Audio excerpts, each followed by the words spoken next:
dessa prova do Enem. Estava todo mundo com muito medo de que ela pudesse sofrer alguma interferência, já que o presidente Bolsonaro disse aquilo, né? Que ela teria a cara do governo. Depois das denúncias também dos técnicos do INEP, o pedido de exoneração deles. Qual foi o resultado? A prova do Enem teve ou não teve alguma interferência? Não, eu não acredito mesmo que tenha ocorrido qualquer interferência. Uma prova que está muito bem elaborada, uma prova realmente criativa, uma prova com textos excelentes, textos de alto nível, textos que cobram do candidato, do aluno, da aluna, cobram dele um conhecimento da nossa língua. Você veja, vocês como são jornalistas, podem analisar bem isso, textos que têm realmente vocabulário difícil, não é um vocabulário simples, textos onde as alternativas trazem diferentes vocabulários, onde os alunos têm que realmente mostrar um conhecimento da nossa língua. Então, uma prova muito apropriada para o conhecimento da linguagem. Isto não foi só na língua portuguesa, no inglês ou no espanhol, também os textos tinham realmente que o aluno ter conhecimento, e conhecimento cultural. Quando vocês falam da letra do João Ramalho, Zé Ramalho, tá?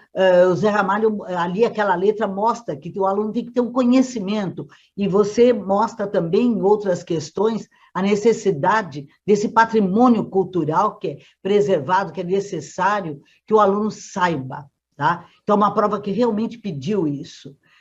Nas ciências humanas, foi a mesma coisa, tá? A presença de o homem da terra, o sertanejo, o quilombola, tá? Não foi só o índio que apareceu tanto em várias questões, o indígena apareceu também lá na parte de ciências da linguagem, né? Então, temas, inclusive, os refugiados, temas que apareceram, linda questão mostrando o museu submarino, o primeiro museu submarino, uma questão, a imagem é bonita. Então, uma prova que realmente podemos elogiar, porque foi bem feita, textos bem escolhidos, uma diversificação grande de temas, uma diversificação grande. O Enem realmente volta a ser um Enem, não aquele Enem de análise de tabela, não aquele Enem de análise apenas de um dado isolado, não. Um Enem que exige que o nosso aluno tenha uma formação na nossa língua. E isso valeu para as 90 questões. E para a redação, evidentemente, né? Então, para as 90 questões mais a redação, o domínio da nossa língua é o que se pretende. Quando se fala na BNCC, é uma das preocupações esse domínio da nossa língua. E esta prova contemplou isso. Agora, professora, a gente sabe, a senhora tem toda a razão, a prova ela se revelou muito interessante, até acho melhor do que provas de anos anteriores. Sim. Ela se revelou mais... como a senhora utilizou uma palavra muito adequada, uma prova muito criativa, que explora o conhecimento do aluno de forma muito engenhosa. Agora, a senhora diria que este resultado que nós podemos observar a partir da divulgação da prova, ele assegura que o Enem está livre de interferências ou ainda é preciso ter atenção para que o próximo exame não seja desvirtuado em função dessas exonerações que ocorreram no INEP, em função das próprias declarações do presidente? A senhora, como educadora, acha que o Enem está sob risco ou esta prova é uma evidência de que o Enem está livre de interferências? Josias, não podemos falar que o Enem esteja fora de interferências, não podemos afirmar isso, de jeito nenhum.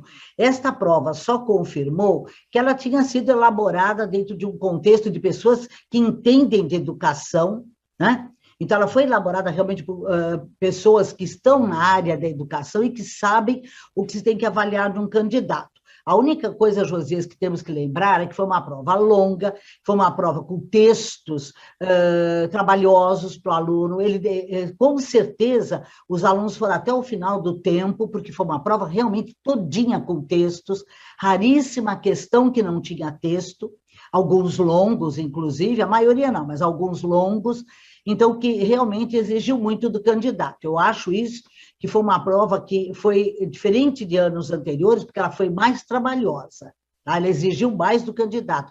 Mas, por outro lado, temos nós que trabalhamos com educação, temos que realmente aceitar uma prova muito bem feita, bonita, questões assim, todas, a maioria de cunho social, a maioria, tá? Tinha meio ambiente, tinham questões diversas, como eu disse, mas a maioria de cunho social, então, que mostra que somos seres humanos e que é necessário que o ser humano tenha algumas qualidades. E no nosso caso, no nosso Brasil, é o domínio da nossa língua. Vocês, como jornalistas, tá, sabem perfeitamente, né? É uma prova que tem crítica, uma prova que tem análises, tá, que exige do vestibulando, do candidato, né? Tudo isso. Então, uma coisa que nem sempre ele está preparado. Então, nossa preocupação, será que todos eles vão se sair bem desta prova? Eu não acredito. Uma prova que levou ao cansaço o candidato. Então, eu acho que o rendimento, nós vamos ver depois, quando saírem as notas, né, mais ou menos, para a gente ver, porque eles divulgam, né? Mas eu não acho que vão ser altas, tá? Porque exigiu realmente do candidato bastante. A senhora está falando que foi uma prova complexa, mas foi uma prova difícil, principalmente para um estudante que veio muito defasado, né, professora? Assim, Mas Fabíola, esta é a qualidade desta prova. Ela não pediu conhecimentos escolares que você tenha que ter dominado, ela pediu coisas que o aluno, lendo ali no texto, ele tendo um bom entendimento da nossa língua, ele consegue chegar à resposta, tá? Ele consegue chegar. Então, você não precisaria saber que já existe um museu de submarino, um museu, veja bem, a questão, o texto está te dando a informação, você tem que concluir. Então, exigiu do aluno a capacidade crítica, a capacidade de análise, a capacidade de ler bem e ver o que é o comando da questão, o que se pede. Veja, é um tipo de questão que não pede certo e errado. Você não é aquele tipo de questão que você vai excluindo, não dá para ir excluindo. Você tem que ler o que está sendo pedido. E isso é que leva às questões muita atenção do jovem, porque ele tem que ver direitinho o que eu vou falar. Vou falar o que é o oposto ao que o texto está dizendo? Eu vou falar o que é o conceito desse texto? Qual é a crítica? Bom, enfim. O que estão pedindo em cada uma das questões. Então, na verdade, o banco escolar, nesse momento, por isso que é uma qualidade dessa prova, o banco escolar não foi tão precioso nesta hora. Então, a senhora diria, professora... Detalhes de uma história, mas você tem que ter ali o perfeito controle dos textos. Por isso, eu disse que foi trabalhosa e demorada, porque o aluno tinha que ler e ver direitinho o que ele ia responder. Pela sua intuição, professora, a senhora acha que a prova foi elaborada com este viés? As pessoas que elaboraram tiveram essa preocupação de adaptar a prova à realidade da pandemia? Eu acredito que sim, Josias. Eu acho que os técnicos que formaram essa prova, quando lemos a prova, né, eu li ali inteirinha várias vezes, inclusive discutido com os professores, nós temos a preocupação de ver que eles falaram, olha, isso aqui o aluno tem que ter este domínio. Aqui ele tem, por exemplo, a própria música, né, que a Fabíola mencionou, não é? A letra da música, fala bem, o aluno tem que entender o que é aquilo ali, o boi marcado, né? Tá, o boi, então, o gado marcado, né? Aliás, o gado marcado, professora, então, aliás, então fala, professora, essa questão... Vida de gado, povo marcado. Ele tem que entender, e o que se quer disso? A passividade social. Olha, incrível a alternativa que é a resposta, é a passividade. Então, para ver se o aluno compreendeu isso, né? Então, não é uma militância política, não é um altruísmo religioso, tá? É passividade social, fico marcado com aquilo e sou feliz. Olha só, e sou feliz. Ô, professora, tá? Então, é bonita essa letra, não é linda essa letra? Mas mostra a passividade. É maravilhosa essa letra, mas, no entanto, isso daí é usado muito nas redes sociais e principalmente os jovens usam muito isso, né? De chamar de gado e tudo mais, os seguidores de Bolsonaro. Isso pode ser entendido, de alguma maneira, como uma provocação? De repente, porque usar o gado, né, essa passividade, e ser chamado de gado e a música aparecer lá, isso pode ser entendido como uma provocação e que passou ali nas questões, não? Eu acho que não, honestamente eu acho que não. Eu acho que isto faz parte, porque você vê, tem várias letras de música, tá? Tem aqui, por exemplo, na parte de história, geografia, que caiu isso aqui, de sociologia, filosofia, né? Mas você tem também lá na primeira parte de linguagem mesmo, letras de música. Então, eu acho que não tem nada a ver. Porque, olha, você vê, tem questões das mais diversas. Desde questão mostrando surf, não é bonita aquela questão do surf? Mostra para o aluno a evolução do skate, o notebook, o WhatsApp. Então, mostra desde tecnologias modernas até uma coisa dessas. Eu não inculco com isso, não, de achar que é uma coisa de ordem direta para falar contra governo, a favor de governo, coisa assim. Eu fiquei muito preocupada com essa prova, e depois, quando eu vi a prova, eu fiquei mais tranquila, e acho que os candidatos, os alunos ficaram tranquilos, porque eles tiveram trabalho, mas e daí isso faz parte do processo, né? Então, eu acho que se eles leram com cuidado, isso premiou o aluno que tem uma bagagem cultural boa, premiou o aluno que tem vocabulário muito bom, que desenvolveu vocabulário, que tem domínio sobre a nossa língua. Eu acho maravilhoso, fantástico isso. Os alunos de área de humanas, claro, são privilegiados nessa prova, né? Mas eu acho que, de modo geral, o aluno de exatos, o aluno de biológicas, é um aluno que é estudioso e que tem condições de ter um bom resultado nessa prova. Vamos ver o que vai acontecer. Professora, na entrevista que concedeu ontem, o ministro da Educação, o Milton Sim. Ribeiro, ele, ao comentar o número de participantes nesse exame, nesse primeiro dia de exame, ele criticou o fato de as escolas não terem voltado mais cedo, as aulas não terem sido retomadas mais cedo, as aulas presenciais. A senhora que acompanha esse dia a dia do ensino numa escola, a senhora acha que houve negligência das escolas? Seria possível ter retornado antes ou o retorno se deu no momento adequado? Josias, é uma coisa bem complexa esse retorno, porque, por exemplo, embora a nossa escola objetivo, nós tenhamos voltado, há pais que não deixaram os filhos irem para a escola. Então, nós enfrentamos essa coisa da sociedade, essa coisa da família, né? A família que não deixou o filho, que continua até agora, Josias, e que não quer que o filho volte, sabe? Então, não foi displicência, a gente estimulou, nós criamos, tanto que se criou o híbrido, aquela mesma aula que eu estou dando na sala de aula, ali presencial, é passado ao mesmo tempo para o aluno em casa, e ele pode fazer uma pergunta da casa dele, tá? Mas acontece que isso é um problema que gera um problema com a família.